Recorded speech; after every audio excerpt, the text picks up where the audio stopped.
ದಿವ್ಯವಾಣಿ ದಿವ್ಯವಾಣಿ ದಿವ್ಯವಾಣಿ ದಿವ್ಯವಾಣಿ. ಯೇಸುವೆ ಸ್ತೋತ್ರ, ಯೇಸುವೆ ವಂದನೆ. ಆತ್ಮೀಯ ಸಹೋದರ ಸಹೋದರಿಯರೇ, ಕೀರ್ತನೆಯೊಂದಿಗೆ ಪ್ರಾರ್ಥನೆ ಈ ಸುವಾರ್ತೆಯ ಕಾರ್ಯಕ್ರಮಕ್ಕೆ ನಿಮಗೆಲ್ಲರಿಗೂ ಸ್ವಾಗತ, ಸುಸ್ವಾಗತ. ಇಷ್ಟರ ತನಕ ನಾವು 81 ಕೀರ್ತನೆಗಳನ್ನು ಧ್ಯಾನಿಸಿದ್ದೇವೆ. ಇವತ್ತು ನಾವು 82ನೇ ಕೀರ್ತನೆಯಿಂದ ನಮ್ಮ ಪ್ರಾರ್ಥನೆಯನ್ನು ಮತ್ತು ನಮ್ಮ ಪಯಣವನ್ನು ಮಾಡಲಿದ್ದೀವಿ. ನಾವೆಲ್ಲರೂ ಪ್ರಾರ್ಥಿಸೋಣ. ಸ್ತುತಿಗಳ ಮಧ್ಯೆ ವಾಸಿಸುವ ತಂದೆಯಾದ ದೇವರೇ, ನಿಮ್ಮ ನಾಮಕ್ಕೆ ಅನಂತ ಕೋಟಿ ಸ್ತೋತ್ರಗಳು. ಇವತ್ತು ನಾವು ಧ್ಯಾನಿಸುವ ಕೀರ್ತನೆಯೊಂದಿಗೆ ಪ್ರಾರ್ಥನೆ, ಈ ಅಧ್ಯಾಯಗಳನ್ನು ನಾವು ಅರಿಯುವಂತೆ ಅರಿವಿನ ಶಕ್ತಿಯನ್ನು ನಮಗೆ ದಯಪಾಲಿಸು. ನಿಮ್ಮ ಸುಜ್ಞಾನವನ್ನು ನಮಗೆ ದಯಪಾಲಿಸು. ಇದರ ಮೂಲಕ ನಾವು ಕೀರ್ತನೆಯ ಅರ್ಥವನ್ನು ಗ್ರಹಿಸಿ ಅದರ ಪ್ರಕಾರ ಜೀವಿಸುವಂತೆ ನಮ್ಮನ್ನು ಅಭಿಷೇಕಿಸು. ಈ ಕೀರ್ತನೆಗಳೊಂದಿಗೆ ಮಾಡುವ ಪ್ರಾರ್ಥನೆ ನಮ್ಮ ಯಾತನೆಗಳನ್ನು ದೂರ ಮಾಡಲಿ, ನಮ್ಮನ್ನು ಅಭಿಷೇಕಿಸಲಿ. ವಿಶೇಷವಾಗಿ ಈ ದಿನ ಈ ಕೀರ್ತನೆಗಳನ್ನು ನಾವು ಧ್ಯಾನಿಸುವಾಗ ನಮಗೆ ದೈಹಿಕ, ಮಾನಸಿಕ, ಆಧ್ಯಾತ್ಮಿಕ ಚೈತನ್ಯ ಶಕ್ತಿ ಲಭಿಸಲಿ. ಯೇಸು ನಾಮದಲ್ಲಿ ಪ್ರಾರ್ಥಿಸುತ್ತೇವೆ, ಆಮೇನ್. ಆತ್ಮೀಯರೇ, ತಗೊಳ್ಳೋಣ ಕೀರ್ತನೆ 82. ಬೈಬಲ್ ಇದ್ರೆ ತಗೊಳ್ಳಿ. 82ನೇ ಕೀರ್ತನೆ 1ರಿಂದ ವಾಕ್ಯ 8 ತನಕ ಇದೆ. ಸ್ವರ್ಗ ಸಭೆಯಲ್ಲಿ ದೇವ ಅಗ್ರಸ್ಥಾನ ವಹಿಸಿಹನು, ದೇವರುಗಳ ಸಮೂಹದಲ್ಲಿ ನ್ಯಾಯ ವಿಚಾರಿಸುತ್ತಿಹನು. ಎಲ್ಲಿಯ ತನಕ ನೀಡುವಿರಿ ಅನ್ಯಾಯವಾದ ತೀರ್ಪನು? ಎಲ್ಲಿಯವರೆಗೆ ತೋರುವಿರಿ ದುಷ್ಟರಿಗೆ ಪಕ್ಷಪಾತವನು? ಅಬಲರಿಗೆ ಅನಾಥರಿಗೆ ದೊರಕಿಸಿರಿ ನ್ಯಾಯವನ್ನು, ಕಾದಿರಿಸಿರಿ ದೀನದಲಿತರ ಹಕ್ಕು ಬಾಧ್ಯತೆಯನ್ನು.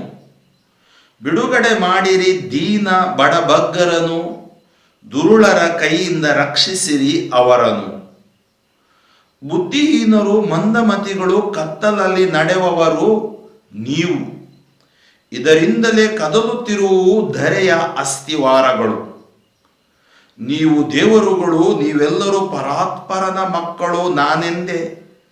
ಆದರೂ ಅಳಿಯುವಿರಿ ಅರಸರಂತೆ, ಸಾಯುವಿರಿ ಬರಿ ಮಾನವರಂತೆ. ಎದ್ದೇಳು ದೇವಾ, ಸ್ಥಾಪಿಸು ನ್ಯಾಯವನ್ನು ಧರೆಯೊಳು. ನಿನ್ನ ಸೊತ್ತಾಗಿವೆ ಎಲ್ಲವೇ ಸಮಸ್ತ ರಾಷ್ಟ್ರಗಳು.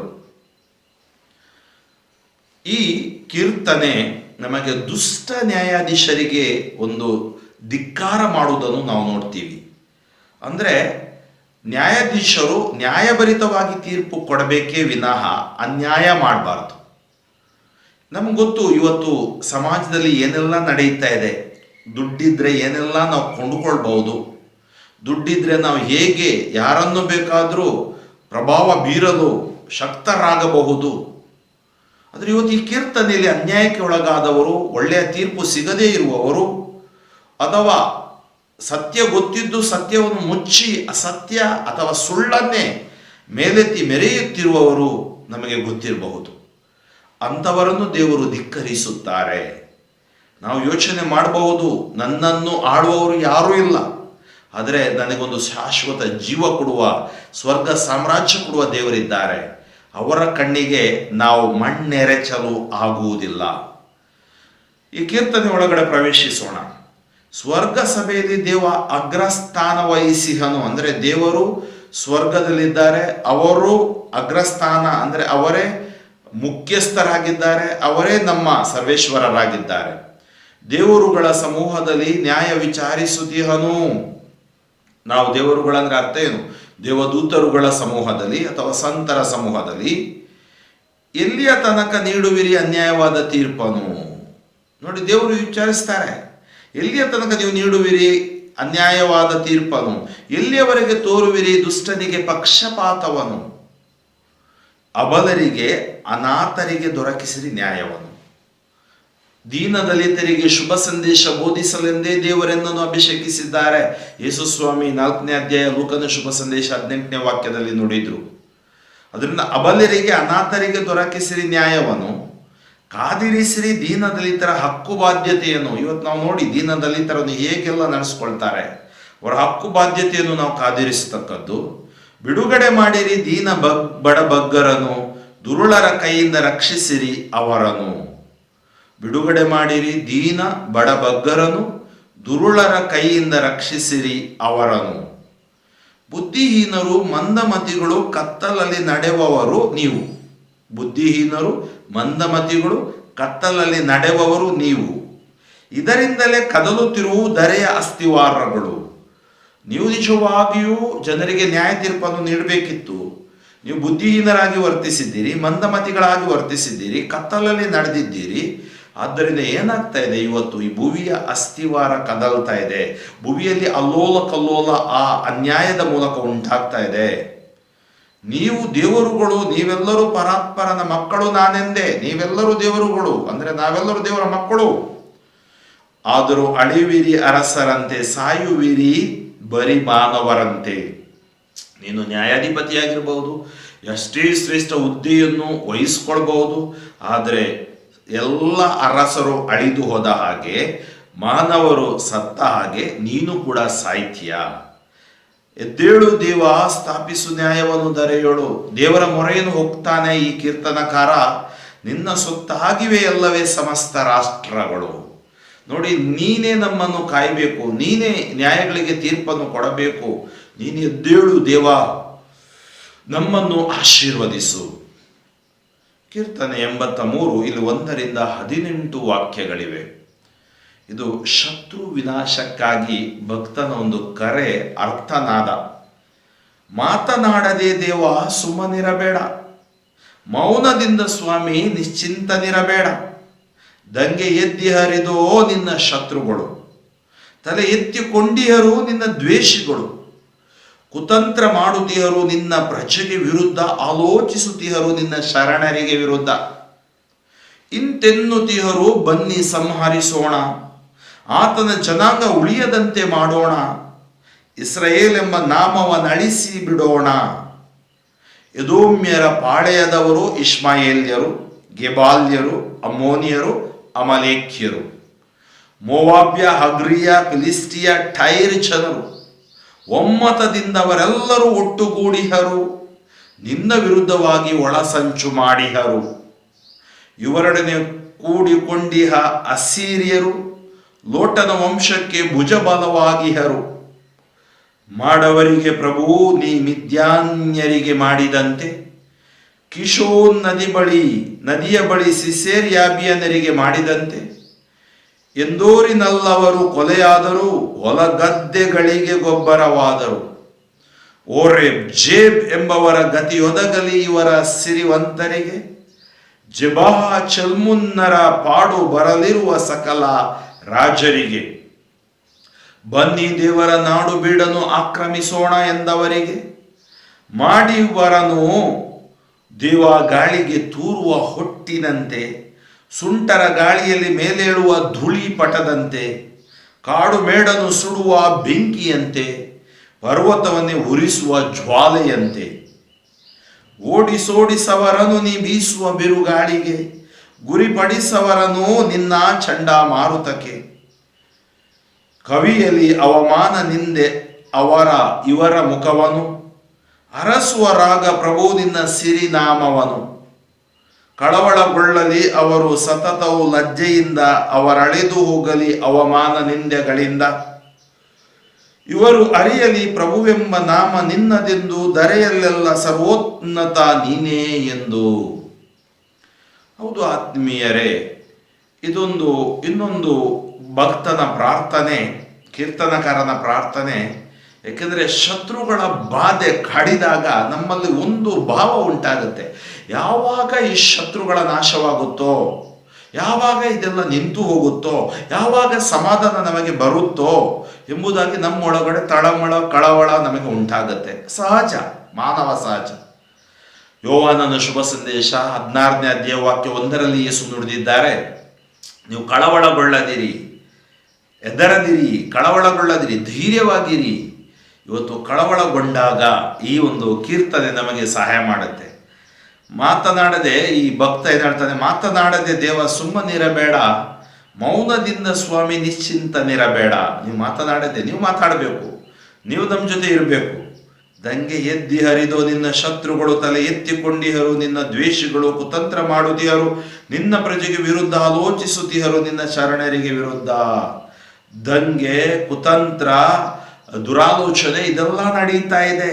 ನಮಗೂ ಕೂಡ ಇದರ ಅನುಭವ ಆಗ್ತಾ ಇದೆ. ನಾವು ಶಾಂತಿ ಪ್ರಿಯರಾಗಿರಬಹುದು, ಆದರೆ ದಂಗೆ, ಕುತಂತ್ರ ಮಾಡುವವರು ಮತ್ತು ತಪ್ಪುಗಳನ್ನು ಕಂಡುಹಿಡಿಯುವವರು, ಸತ್ಯವನ್ನು ತಿರುಚಿ ಸುಳ್ಳಾಗಿ ಮಾಡುವವರು ಈ ಲೋಕದಲ್ಲಿ ಅನೇಕರಿದ್ದಾರೆ. ಇಂತೆನ್ನುತ್ತಿಹರು, ಬನ್ನಿ ಸಂಹರಿಸೋಣ, ಆತನ ಜನಾಂಗ ಉಳಿಯದಂತೆ ಮಾಡೋಣ, ಇಸ್ರಾಯೇಲ್ ಎಂಬ ನಾಮವನ್ನಳಿಸಿ ಬಿಡೋಣ. ಬನ್ನಿ ಸಂಹರಿಸೋಣ, ಆತನ ಜನಾಂಗ ಉಳಿಯದಂತೆ ಮಾಡೋಣ, ಇಸ್ರಾಯೇಲ್ ಎಂಬ ನಾಮವನ್ನಳಿಸಿ ಬಿಡೋಣ. ಎದೋಮ್ಯರ ಪಾಳೆಯದವರು ಇಷ್ಮಾಯೇಲ್ಯರು, ಗೆಬಾಲ್ಯರು, ಅಮೋನ್ಯರು, ಅಮೋಲೇಕ್ಯರು. ಯಾರ್ಯಾರು ಇವರು ಅಮಲೇಕ್ಯರು? ಮೋವಾಬ್ಯ, ಅಗ್ರಿಯ, ಫಿಲಿಸ್ಟಿಯ, ಟೈರ್ ಜನರು ಒಮ್ಮತದಿಂದವರೆಲ್ಲರೂ ಒಟ್ಟುಗೂಡಿಹರು, ನಮಗೆ ಆಕ್ರಮಣ ಮಾಡಲು ಒಟ್ಟುಗೂಡಿಹರು. ನಿನ್ನ ವಿರುದ್ಧ ಒಳಸಂಚು ಮಾಡಿಹರು. ಇವತ್ತು ಅನೇಕ ಸಂಘಟನೆಗಳು, ವ್ಯಕ್ತಿಗಳು ಒಳಸಂಚು ಮಾಡ್ತಾರೆ. ಯಾಕಂದ್ರೆ ಅವರ ಒಂದು ಅಸ್ತಿತ್ವಕ್ಕಾಗಿ ಅಂತೇಳಿ ಅವರು ಯೋಚನೆ ಮಾಡ್ತಾರೆ. ಏನು ಇಷ್ಟು ವರ್ಷ ಕಳೆದುಕೊಳ್ಳದ ಅಸ್ತಿತ್ವ ಯಾರು ಕಳ್ಕೊಳ್ಳೋಲ್ಲ, ಖಂಡಿತವಾಗಿಯೂ. ಆದರೆ ಸೈತಾನ ಇದೆಲ್ಲ ಕುಯುಕ್ತಿ ಮಾಡಿ ಅಶಾಂತಿ ಸೃಷ್ಟಿಸಿ ಅಸಮಾಧಾನ ತರಿಸಿ ಸಮಾಜವನ್ನು ಒಡೆಯಲು, ನಾಶ ಮಾಡಲು ನೋಡ್ತಾನೆ. ದೇವರ ವಿರುದ್ಧವಾಗಿ ಒಳಸಂಚು ಮಾಡುವವರಿದ್ದಾರೆ. ಇವರೊಡನೆ ಕೂಡಿಕೊಂಡಿಹ ಅಸೀರಿಯರು ಲೋಟನ ವಂಶಕ್ಕೆ ಭುಜಬಲವಾಗಿಹರು, ಮಾಡವರಿಗೆ ಪ್ರಭು ನೀ ಮಿದ್ಯಾನ್ಯರಿಗೆ ಮಾಡಿದಂತೆ. ನಿನಗೆ ಅಸಾಧ್ಯವಾದದ್ದು ಯಾವುದೂ ಇಲ್ಲ ಪ್ರಭು, ಮಿದ್ಯಾನರನ್ನು ಸದೆಬಡಿದಂತೆ ಇವರನ್ನು ಸದೆಬಡಿ. ಕಿಶೋನ್ ನದಿಯ ಬಳಿ ಸಿಸೇರ್ಯಾಬಿಯನರಿಗೆ ಮಾಡಿದಂತೆ. ಎಂದೋರಿನಲ್ಲವರು ಕೊಲೆಯಾದರು, ಹೊಲಗದ್ದೆಗಳಿಗೆ ಗೊಬ್ಬರವಾದರು. ಓರ್ರೇಬ್, ಜೇಬ್ ಎಂಬವರ ಗತಿ ಒದಗಲಿ, ಇವರ ಶ್ರೀವಂತರಿಗೆ. ಜೆಬಹ, ಚಲ್ಮುನ್ನರ ಪಾಡು ಬರಲಿರುವ ಸಕಲ ರಾಜರಿಗೆ. ಬನ್ನಿ ದೇವರ ನಾಡು ಬಿಡನು ಆಕ್ರಮಿಸೋಣ ಎಂದವರಿಗೆ. ನೋಡಿ, ಪ್ರತಿಯೊಂದು ಅಕ್ರಮಕ್ಕೂ ಅದರ ಹಿಂದೆ ಫಲ ಇದೆ. ನಾವು ಒಳ್ಳೇದು ಮಾಡಿದರೆ ಒಳ್ಳೆಯ ಫಲ ಸಿಗುತ್ತೆ, ತಪ್ಪು ಮಾಡಿದರೆ ನಮಗೆ ಕೆಟ್ಟತನ ನಮ್ಮನ್ನು ದುಷ್ಟತನ ಬೆನ್ನಟ್ಟಿ ಬರುತ್ತದೆ. ಮಾಡಿ ವರನು ದೇವ ಗಾಳಿಗೆ ತುರುವ ಹುಟ್ಟಿನಂತೆ. ನೋಡಿ, ಮನುಷ್ಯ ಯಾರು? ಇವತ್ತು ನಾವು ಎಷ್ಟೇ ಮೆರೀಬಹುದು, ಎಷ್ಟೇ ನಾವು ಗುಂಪು ಕಟ್ಟಿ ಹೋಗ್ಬಹುದು, ಆದರೆ ಒಂದಲ್ಲ ಒಂದು ದಿನ ನಾವು ನರಳ್ತೀವಿ. ಆ ನರಳಾಟದ ಸಮಯದಲ್ಲಿ, ಗೋಳಾಟದ ಸಮಯದಲ್ಲಿ ಯಾರು ನಮ್ಮ ಜೊತೆ ಇರುವುದಿಲ್ಲ. ಅದಕ್ಕಾಗಿ ಕೆಟ್ಟದ್ದು ಮಾಡಬೇಡ, ಒಳಿತು ಮಾಡೋ ಮನುಷ್ಯ. ಕೆಲವೇ ದಿವಸ ನಿನಗಿರುವುದು ದೇವರು ಕೊಟ್ಟದ್ದು. ಮಾಡಿವರನು ದೇವ ಗಾಳಿಗೆ ತೂರುವ ಹೊಟ್ಟಿನಂತೆ, ಸುಂಟರ ಗಾಳಿಯಲ್ಲಿ ಮೇಲೇಳುವ ಧೂಳಿಪಟದಂತೆ, ಕಾಡು ಮೇಡನು ಸುಡುವ ಬೆಂಕಿಯಂತೆ, ಪರ್ವತವನ್ನೇ ಉರಿಸುವ ಜ್ವಾಲೆಯಂತೆ, ಓಡಿಸೋಡಿಸವರನ್ನು ನೀ ಬೀಸುವ ಬಿರುಗಾಳಿಗೆ, ಗುರಿಪಡಿಸವರನ್ನು ನಿನ್ನ ಚಂಡಮಾರುತಕ್ಕೆ. ನೋಡಿ, ಇವತ್ತು ಚಂಡಮಾರುತ, ಬೆಂಕಿ, ಜ್ವಾಲೆ ಇದೆಲ್ಲ ನಾವು ನೋಡ್ತೀವಿ. ಕೀರ್ತನಗರ ಹೇಳ್ತಾನೆ, ಏನೆಲ್ಲ ನಡೀತಾ ಇದೆ, ಅವಾಗಲೂ ನಡೀತಾ ಇತ್ತು, ಇವಾಗಲೂ ನಡೀತಾ ಇದೆ. ಮನುಷ್ಯನ ಪಾಪದ ಕೊಡ ತುಂಬಿ ತುಳುಕಿದಾಗ ಸಮಸ್ಯೆಗಳು ಆರಂಭವಾಗ್ತವೆ. ಕವಿಯಲ್ಲಿ ಅವಮಾನ ನಿಂದೆ ಇವರ ಮುಖವನ್ನು, ಅರಸುವರಾಗ ಪ್ರಭು ನಿನ್ನ ಸಿರಿನಾಮವನು. ಕಳವಳಗೊಳ್ಳಲಿ ಅವರು ಸತತವು ಲಜ್ಜೆಯಿಂದ, ಅವರಳಿದು ಹೋಗಲಿ ಅವಮಾನ ನಿಂದೆಗಳಿಂದ. ಇವರು ಅರಿಯಲಿ ಪ್ರಭುವೆಂಬ ನಾಮ ನಿನ್ನದೆಂದು, ಧರೆಯಲ್ಲೆಲ್ಲ ಸರ್ವೋನ್ನತ ನೀನೇ ಎಂದು. ನೋಡಿ, ಇವರೆಲ್ಲ ಯಾಕಂದ್ರೆ ನಿನ್ನ ಶಕ್ತಿ, ನಿನ್ನ ವೈಭವ, ನಿನ್ನ ಪ್ರಭಾವ ನೀನು ತೋರಿಸಿದಾಗ ಧರೆಯಲ್ಲಿರುವ. ನೋಡಿ, ಯಾವಾಗ ಫರೋಹಾರಸ ಹಿಂಸೆ ಕೊಡ್ತಿದ್ದ, ದೇವರ ಶಕ್ತಿ ನೋಡಿದ ಫರೋಹಾರಸ ಕುಬ್ಜನಾದ. ಹಾಗೆಯೇ ಇವತ್ತು ಅನೇಕರು ಆ ದೇವರ ಶಕ್ತಿ ಅವರಿಗೆ ತಿಳಿದಾಗ, ಸರ್ವೇಶ್ವರದ ಶಕ್ತಿ ತಿಳಿದಾಗ, ಪ್ರಭು ಯೇಸುವಿನ ಆ ರಕ್ಷಣೆ ತಿಳಿದಾಗ ಅವರು ಪರಿವರ್ತನೆ ಹೊಂದಲು ಸಾಧ್ಯವಿದೆ. ಮುಂದಿನ ಕೀರ್ತನೆ 84. ಇಲ್ಲಿ 12 ವಾಕ್ಯಗಳಿವೆ. ಇದು ಒಂದು ತೀರ್ಥಯಾತ್ರಿಕನ ಪ್ರಾರ್ಥನೆ ಅಥವಾ ಕೀರ್ತನೆ ಅನ್ಬಹುದು. ಹೇ ಪ್ರಭು, ಸ್ವರ್ಗ ಸೇನಾಧೀಶ್ವರ, ನಿನ್ನ ನಿವಾಸಗಳೆನಿತೋ ಸುಂದರ. ಹಂಬಲಿಸಿ ಸೊರಗಿ ಹೋಗಿದೆ ಎನ್ನ ಮನ ಕಾಣಬೇಕೆಂದು ಪ್ರಭುವಿನ ಪ್ರಾಂಗಣ. ಸ್ವಾಮಿ ದೇವ ಎನ್ನರಸ ಸ್ವರ್ಗ ಸೇನಾಧೀಶ್ವರ, ದೊರಕಿದೆ ಗುಬ್ಬಿಗೆ ಗೂಡು ನಿನ್ನ ವೇದಿಕೆಯ ಹತ್ತಿರ. ಪಾರಿವಾಳಕ್ಕೂ ಅಲ್ಲೇ ಇದೆ ಮರಿ ಇಡಲು ಆಗರ. ನಿನ್ನ ಮಂದಿರದಲ್ಲಿ ವಾಸಿಸುವವರು ಧನ್ಯರು, ನಿರಂತರವೂ ನಿನ್ನ ಗುಣಗಾನ ಮಾಡುವರವರು. ನಿನ್ನಿಂದ ಶಕ್ತಿ ಪಡೆಯುವವರು ಧನ್ಯರು, ಸಿಯೋನ್ ಶಿಖರಕ್ಕವರು ಪ್ರಿಯ ಯಾತ್ರಿಕರು. ದಾಟುವಾಗ ಬಾಕಾ ಕಣಿವೆಯನು, ಚಿಲುಮೆಗಳನ್ನಾಗಿ ಮಾಡುವ ರಥನು. ಮುಂಗಾರು ಮಳೆಯು ಸುರಿಯಲು ತುಂಬಿ ತುಳುಕುವುದ ಸರಸಿಗಳು. ಸಾಗುತ್ತಾ ಬೆಳೆಯುವುದ ಯಾತ್ರಿಕರ ಚೇತನ. ಪಡೆವರು ಸಿಯೋನ್ ಗಿರಿಯೋಳು ದೇವಾದಿದೇವನ ದರ್ಶನ. ಸ್ವರ್ಗ ಸೇನಾಧೀಶ್ವರ ಸ್ವಾಮಿ ದೇವ ಕಿವಿಗೊಡು ನನ್ನ ಮೊರೆಗೆ. ಯಾಕೋಬ ಕುಲದೇವ ನನ್ನ ಪ್ರಾರ್ಥನೆ ಬೀಳಲಿ ನಿನ್ನ ಕಿವಿಗೆ. ನಿನ್ನ ಮಂದಿರದಲ್ಲಿ ಕಳೆದ ದಿನ ಒಂದು ತಿಳಿವೆನು 1000 ದಿನಕ್ಕೂ ಮೇಲೆಂದು.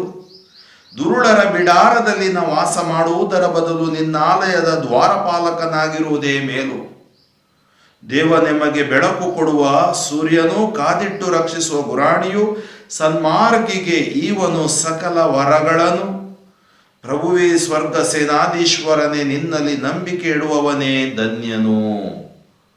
ಪ್ರಭುವಿನಲ್ಲಿ ನಂಬಿಕೆ ಇಡುವವನು ಧನ್ಯನು. ಕೀರ್ತನೆ. ಏ ಪ್ರಭು ಸ್ವರ್ಗ ಸೇನಾಧೀಶ್ವರ, ನಿನ್ನ ನಿವಾಸಗಳೆನಿತೋ ಸುಂದರ. ಹಂಬಲಿಸಿ ಸೊರಗಿ ಹೋಗಿದೆ ಎನ್ನ ಮನ ಕಾಣಬೇಕೆಂದು ಪ್ರಭುವಿನ ಪ್ರಾಂಗಣ. ನೋಡಿ, ನಾನು ಸೊರಗಿ ಹೋಗಿದ್ದೀನಿ, ನಾನು ಸೋತು ಹೋಗಿದ್ದೀನಿ, ನೊಂದು ಹೋಗಿದ್ದೀನಿ. ನಿಮ್ಮ ದರ್ಶನ ನನಗೆ ಬೇಕು, ನಿಮ್ಮ ಅನುಭವ ನನಗಾಗಬೇಕು. ಸ್ವಾಮಿ ದೇವ ಎನ್ನರಸ ಸ್ವರ್ಗ ಸೇನಾಧೀಶ್ವರ, ದೊರಕಿದೆ ಗುಬ್ಬಿಗೆ ಗೂಡು ನಿನ್ನ ವೇದಿಕೆ ಹತ್ತಿರ. ಪಾರಿವಾಳಕ್ಕೂ ಅಲ್ಲೇ ಇದೆ ಮರಿ ಇಡಲು ಆಗರ. ನೋಡಿ, ಆತನ ಮಂದಿರದಲ್ಲೂ ಕೂಡ ಈ ಗುಬ್ಬಚ್ಚುಗಳು ಪಾರಿವಾಳಗಳು ಕೂತ್ಕೊಳ್ತವೆ. ನಿನ್ನ ಮಂದಿರದಲ್ಲಿ ವಾಸಿಸುವವರು ಧನ್ಯರು, ನಿರಂತರವು ನಿನ್ನ ಗುಣಗಾನ ಮಾಡುವರವರು. ನಿನ್ನ ಮಂದಿರದಲ್ಲಿ, ನಿನ್ನ ದೇವಾಲಯದಲ್ಲಿ ವಾಸಿಸುವವರು ಧನ್ಯರು, ನಿರಂತರ ಗುಣಗಾನ ಮಾಡುವರವರು. ನಿನ್ನಿಂದ ಶಕ್ತಿ ಪಡೆಯುವವರು ಧನ್ಯರು, ಸಿಯೋನ್ ಶಿಖರಕ್ಕವರು ಪ್ರಿಯ ಯಾತ್ರಿಕರು. ದಾಟುವಾಗ ಬಾಕಾ ಕಣಿವೆಯನು, ಚಿಲುಮೆಗಳನ್ನಾಗಿ ಮಾಡುವ ರಥನು. ಮುಂಗಾರು ಮಳೆಯು ಸುರಿಯಲು ತುಂಬಿ ತುಳುಕುವುದ ಸರಸಿಗಳು. ಸಾಗುತ್ತಾ ಬೆಳೆಯುವುದ ಯಾತ್ರಿಕರ ಚೇತನ. ಪಡೆವರು ಸಿಯೋನ್ ಗಿರಿಯೋಳು ದೇವಾದಿದೇವನ ದರ್ಶನ. ನೋಡಿ, ಏನಾಗುತ್ತೆ, ದೇವರ ದರ್ಶನ. ಸಿಯೋನ್ ಗಿರಿ ಅಂದರೆ ಸ್ವರ್ಗ, ನಾವು ಸ್ವರ್ಗ ಸಾಮ್ರಾಜ್ಯ ಅಂತೀವಿ. ಸಿಯೋನ್ ಗಿರಿ ಅಂದರೆ ದೇವರ ಪರ್ವತ, ಅಂದರೆ ದೇವರು ದರ್ಶನ ಕೊಡುವ ಸ್ಥಳ. ಸಿಯೋನ್ ಅಂದರೆ ನಮಗಿರುವ ಮಂದಿರ. ಸಿಯೋನ್ ಅಂದರೆ ಸಾಯನ್, ದೇವರು ಸಿಯೋನಿಂದ ನಿಮ್ಮನ್ನು ಆಶೀರ್ವದಿಸುವರು, ಅಂದರೆ ದೇವರ ಪ್ರಸನ್ನತೆ ಅಲ್ಲಿಂದ ನಮ್ಮ ಮೇಲೆ ಇಳಿದು ಬರುವುದು. ಸ್ವರ್ಗ ಸೇನಾಧೀಶ್ವರ ಸ್ವಾಮಿ ದೇವ ಕಿವಿಗೊಡು ಎನ್ನ ಮೊರೆಗೆ. ಯಾಕೋಬ ಕುಲದೇವ ನನ್ನ ಪ್ರಾರ್ಥನೆ ಬೀಳಲಿ ನಿನ್ನ ಕಿವಿಗೆ. ನನ್ನ ಮೊರೆಗೆ ಕಿವಿಗೊಡು, ನನ್ನ ಪ್ರಾರ್ಥನೆ ಆಲಿಸು. ವಾಕ್ಯ 9 ಮತ್ತು 10 ಬಹಳ ಸುಂದರವಾದ ವಾಕ್ಯಗಳು. ನಿನ್ನ ಮಂದಿರದಲ್ಲಿ ಕಳೆದ ದಿನ ಒಂದು ತಿಳಿವೆನು 1000 ದಿನಕ್ಕೂ ಮೇಲೆಂದು. ನಿನ್ನ ಮಂದಿರದಲ್ಲಿ ಕಳೆದ ದಿನ ಒಂದು ತಿಳಿವೆನು 1000 ದಿನಕ್ಕೂ ಮೇಲೆಂದು. ದುರುಳರ ಬಿಡಾರದಲ್ಲಿ ನಾ ವಾಸ ಮಾಡುವುದರ ಬದಲು ನಿನ್ನಾಲಯದ ದ್ವಾರಪಾಲಕನಾಗಿರುವುದೇ ಮೇಲು. ದುರುಳರ ಬಿಡಾರದಲ್ಲಿ ನಾ ವಾಸ ಮಾಡುವುದರ ಬದಲು ನಿನ್ನಾಲಯದ ದ್ವಾರಪಾಲಕನಾಗಿರುವುದೇ ಮೇಲು. ದೇವ ನಿಮಗೆ ಬೆಳಕು ಕೊಡುವ ಸೂರ್ಯನು, ಕಾದಿಟ್ಟು ರಕ್ಷಿಸುವ ಗುರಾಣಿಯು. ಸನ್ಮಾರ್ಗಿಗೆ ಈವನು ಸಕಲ ವರಗಳನ್ನು. ನೋಡಿ, ಸನ್ಮಾರ್ಗದಲ್ಲಿ ನಡೆಯುವವರಿಗೆ ಸಕಲ ವರಗಳನ್ನು ಅವರು ನೀಡ್ತಾರೆ. ಪ್ರಭುವೇ ಸ್ವರ್ಗ ಸೇನಾಧೀಶ್ವರನೇ, ನಿನ್ನಲ್ಲಿ ನಂಬಿಕೆ ಇಡುವವನೇ ಧನ್ಯನು. ಅದರಿಂದ ನಾವು ಎದೆಗುಂದದೆ, ಕಳೆಗುಂದದೆ, ಎದರದೆ, ಭರವಸೆ ಕಳ್ಕೊಳ್ಳದೆ ಪ್ರಭುವಿನಲ್ಲಿ, ದೇವರಲ್ಲಿ ವಿಶ್ವಾಸವಿಟ್ಟು ಬಾಳತಕ್ಕದ್ದು. ಮತ್ತು ದೇವರು ಖಂಡಿತವಾಗಿಯೂ ಆತನೊಟ್ಟಿಗೆ ಕಳೆದ ದಿನ ಆಶೀರ್ವಾದ. 1000 ದಿನಕ್ಕೂ ಮೇಲಂದ್ರೆ ಆಶೀರ್ವಾದ. ಆ ದುರುಳರ ಬಿಡಾರದಲ್ಲಿ, ದುರುಳರ ಸಹವಾಸದಲ್ಲಿ, ದುಷ್ಟ ಜನರ ಸಂಘದಲ್ಲಿರುವುದಕ್ಕಿಂತಲೂ ನಿನ್ನ ದ್ವಾರಪಾಲಕನಾಗಿರುವುದೇ, ನಿನ್ನ ದೇವಾಲಯದ ದ್ವಾರಪಾಲಕನಾಗಿರುವುದೇ ಮೇಲು. ಅದರಿಂದ ದುಷ್ಟ ಕೂಟದಿಂದ ಹೊರಗಡೆ ಬಂದು ನಾವು ದೇವರೊಡನೆ ಜೀವಿಸೋಣ, ದುಷ್ಟತನವನ್ನು ವರ್ಜಿಸೋಣ. ನಮ್ಮ ಪಾಪದ ಪ್ರಲೋಭನೆಗಳಿಂದ ನಾವು ಜಯ ಹೊಂದಲು ಇವತ್ತು ಈ ಕೀರ್ತನೆ ನಮಗೆ ಸಹಾಯ ಮಾಡಲಿ.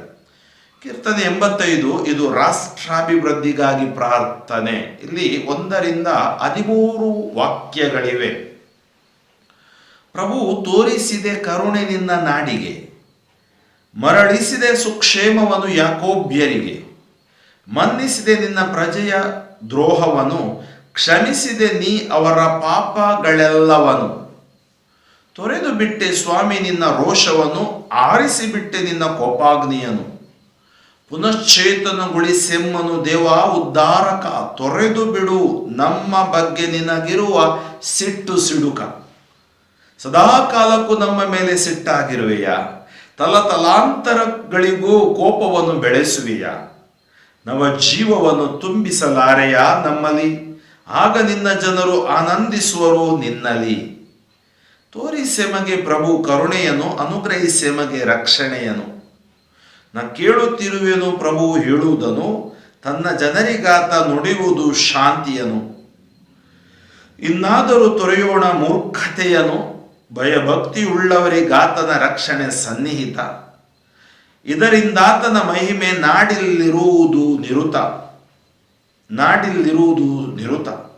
ಪ್ರೀತಿಯು ಸತ್ಯವು ಒಂದನ್ನೊಂದು ಕೂಡಿರುವು, ನೀತಿಯು ಶಾಂತಿಯು ಒಂದನ್ನೊಂದು ಚುಂಬಿಸುವು. ಸತ್ಯತೆಯು ಹುಟ್ಟುವುದು ಭೂಮಿಯಿಂದ, ನೀತಿಯು ದೃಷ್ಟಿಸುವುದು ಗಗನದಿಂದ. ಪ್ರಭು ಕೊಟ್ಟೇ ತೀರುವನು ಒಳಿತನು, ನಮ್ಮ ನಾಡು ನೀಡುವುದು ಬೆಳೆಯನು. ನಡೆಯುವುದು ಪ್ರಭುವಿನ ಮುಂದೆ ನೀತಿ, ಮಾಡುವುದು ಆತನ ಹೆಜ್ಜೆಗೆ ಹಾದಿ. ಇಲ್ಲಿ ನಾನು ಹೇಳಿದೆ 13 ವಾಕ್ಯಗಳು ನಮಗಿವೆ. ಈ ಕೀರ್ತನೆ ರಾಷ್ಟ್ರಾಭಿವೃದ್ಧಿಗಾಗಿ ಪ್ರಾರ್ಥನೆ. ನಮ್ಮ ಪ್ರಾರ್ಥನೆ ಯಾವಾಗಲೂ ರಾಷ್ಟ್ರಕ್ಕಾಗಿ ನಾವು ಪ್ರಾರ್ಥಿಸಬೇಕು, ವಿಶ್ವಕ್ಕಾಗಿ ನಾವು ಪ್ರಾರ್ಥಿಸಬೇಕು, ಜನರಿಗಾಗಿ ನಾವು ಪ್ರಾರ್ಥಿಸಬೇಕು. ಅದಕ್ಕಾಗಿ ಪ್ರಾರ್ಥನೆ ನಮಗೆ ಸಹಾಯ ಮಾಡುತ್ತೆ. ಕೀರ್ತನೆ ಒಳಗಡೆ ಪ್ರಾರ್ಥನೆ ಎಲ್ಲ ಯಾತನೆಗಳನ್ನು ದೂರ ಮಾಡುತ್ತೆ.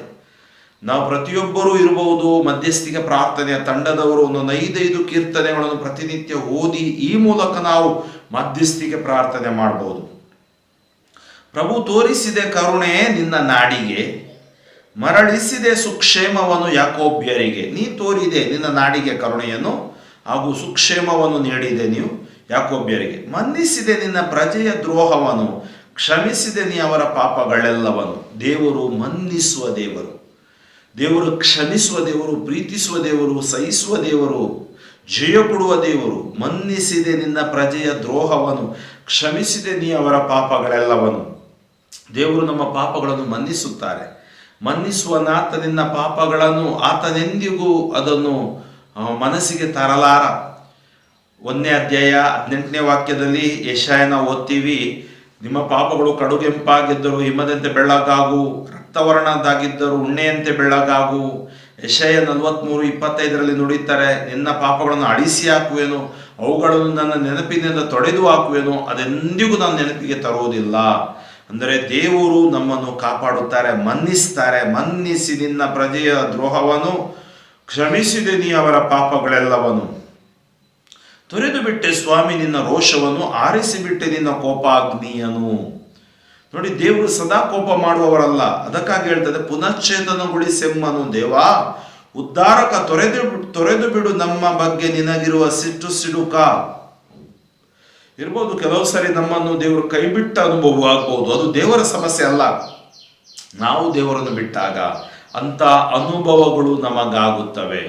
ಅದರಿಂದ ಆತ್ಮೀಯ ಸಹೋದರ ಸಹೋದರಿ, ನಾವು ಪ್ರೇಯರ್ ಮಾಡಬೇಕು. ಪುನಶ್ಚೇತನಗೊಳಿಸೆಮ್ಮನು ದೇವ ಉದ್ಧಾರಕ, ತೊರೆದು ಬಿಡು ನಮ್ಮ ಬಗ್ಗೆ ನಿನಗಿರುವ ಸಿಟ್ಟು ಸಿಡುಕ. ನಮ್ಮನ್ನು ಆಶೀರ್ವದಿಸು, ನಮ್ಮ ರಾಷ್ಟ್ರವನ್ನು ಆಶೀರ್ವದಿಸು, ನಮ್ಮ ಜನರನ್ನು ಆಶೀರ್ವದಿಸು. ಸದಾ ಕಾಲಕ್ಕೂ ನಮ್ಮ ಮೇಲೆ ಸಿಟ್ಟಾಗಿರುವೆಯಾ, ತಲತಲಾಂತರಗಳಿಗೂ ಕೋಪವನ್ನು ಬೆಳೆಸುವೆಯಾ. ನೋಡಿ, ಕೀರ್ತನಗಾರ ಪ್ರಾರ್ಥಿಸುವ ಮಾನವ ಸಹಜ, ಅವನು ಯೋಚಿಸುವ ರೀತಿ. ದೇವರು ಸದಾ ಸಿಟ್ಟಿಡುವ ದೇವರಲ್ಲ. ನವ ಜೀವವನ್ನು ತುಂಬಿಸಲಾರೆಯ ನಮ್ಮಲ್ಲಿ, ಪುನಶ್ಚೇತನಗೊಳಿಸು ನಮ್ಮನ್ನು, ನವ ಜೀವ ನಮ್ಮಲ್ಲಿ ತುಂಬು. ನೋಡಿ, ಆ ನವ ಜೀವ ಪವಿತ್ರಾತ್ಮ, ಆ ನವ ಜೀವ ದೇವರ ವಾಕ್ಯ, ಆ ನವ ಜೀವ ಯೇಸು, ಅವರು ನಮ್ಮಲ್ಲಿದ್ದಾಗ ನಮಗೆ ಯಾವ ಭಯವಿಲ್ಲ. ಆಗ ನಿನ್ನ ಜನರು ಆನಂದಿಸುವರು ನಿನ್ನಲ್ಲಿ. ನಿನ್ನ ಕೃಪೆ ನಮಗೆ ಬೇಕು. We need your grace. With your grace we can win the race. ತೋರಿಸೆಮಗೆ ಪ್ರಭು ಕರುಣೆಯನ್ನು, ಅನುಗ್ರಹಿಸೆಮಗೆ ರಕ್ಷಣೆಯನ್ನು. ನಮಗೆ ನೀ ಕರುಣೆ ತೋರು, ದಯೆ ತೋರು. ಅದಕ್ಕಾಗಿ ನಾವು ಮಾಡ್ತೀವಲ್ಲ, ದಯೆ ತೋರು ದೇವ ನಾನಿನ್ನ ಕಂದ, ದಯೆಯೊಂದೇ ಸಾಕು. ನಮಗೆ ಏನು ಬೇಕು? ದಯೆ ಒಂದು ಸಾಕು. ಆ ದಯೆ ಕರುಣೆಯನು ಅಂತ ಹೇಳ್ತಾನೆ ನೋಡಿ. ತೋರಿಸೆಮಗೆ ಪ್ರಭು ಕರುಣೆಯನು, ಅನುಗ್ರಹಿಸೆಮಗೆ ರಕ್ಷಣೆಯನು. ನಮಗೆ ರಕ್ಷಣೆ ನೀನೇ, ಈ ಲೋಕ ಅಲ್ಲ, ನಾವು ಮಾಡಿದ ವಿಮೆ ಅಲ್ಲ. ನೀನು ನಮ್ಮ ರಕ್ಷಕ, ರಕ್ಷಣೆ ನೀಡುವವ. ನಾ ಕೇಳುತ್ತಿರುವೆನು ಪ್ರಭು ಹೇಳುವುದನ್ನು, ತನ್ನ ಜನರಿಗಾತ ನುಡಿಯುವುದು ಶಾಂತಿಯನು, ಇನ್ನಾದರೂ ತೊರೆಯೋಣ ಮೂರ್ಖತೆಯನು. ನಮ್ಮ ಮೂರ್ಖತೆಯನ್ನು ತೊರೆಯೋಣ. Let us not be cowards, fools. ಮೂರ್ಖರಾಗಿರುವುದು ಬೇಡ. ಅನೇಕರು ಇವತ್ತು ಮೂರ್ಖರಾಗಿ ನಾವು ಜೀವಿಸ್ತಾ ಇದ್ದೀವಿ. ಆ ಮೂರ್ಖತೆ ತೊರೆದು ಬಿಟ್ಟು ಸತ್ಯ ಹಾದಿಯಲ್ಲಿ ನಾವು ಜೀವಿಸ್ತಕ್ಕದ್ದು. ಭಯಭಕ್ತಿ ಉಳ್ಳವರಿಗಾತನ ರಕ್ಷಣೆ ಸನ್ನಿಹಿತ. ಯಾರು ಭಯಭಕ್ತಿ ಉಳ್ಳವರಿದ್ದಾರೆ ಅವರ ರಕ್ಷಣೆ ಸನ್ನಿಹಿತ. ಇದರಿಂದ ಆತನ ಮಹಿಮೆ ನಾಡಿನಲ್ಲಿರುವುದು ನಿರುತ. ನೋಡಿ, ಯಾವಾಗ ಭಯಭಕ್ತಿ ಉಳ್ಳ ಜನರಿದ್ದಾರೆ ಆ ನಾಡು ಸುರಕ್ಷಿತವಾಗಿರುತ್ತೆ. ಅದಕ್ಕಾಗಿ ನಾವು ಜಾಸ್ತಿ ನಮ್ಮ ರಾಷ್ಟ್ರಕ್ಕಾಗಿ, ವಿಶ್ವಕ್ಕಾಗಿ ಪ್ರಾರ್ಥಿಸ್ತಕ್ಕದ್ದು. ಪ್ರಾರ್ಥನೆ ನಮಗೂ ದೇವರಿಗಿರುವ ಒಂದು ವಿಶೇಷ ಸಂಬಂಧ. ಉಳಿತನ್ನು ಬಯಸುವ, ಕೇಳುವ ಒಂದು ಹಾದಿ ಪ್ರಾರ್ಥನೆ. ಸ್ತುತಿಸುವ, ಆರಾಧಿಸುವ, ಕೊಂಡಾಡುವ ಹಾದಿ ಪ್ರಾರ್ಥನೆ. ಭಯಭಕ್ತಿ ಉಳ್ಳವರಿಗಾತನ ರಕ್ಷಣೆ ಸನ್ನಿಹಿತ, ಇದರಿಂದಾತನ ಮಹಿಮೆ ನಾಡಿನಲ್ಲಿರುವುದು ನಿರುತ. ಪ್ರೀತಿಯು ಸತ್ಯವು ಒಂದನ್ನೊಂದು ಕೂಡಿರುವು. ನೋಡಿ, ಪ್ರೀತಿ ಮತ್ತು ಸತ್ಯವನ್ನು ಬೇರ್ಪಡಿಸಲಾಗದು.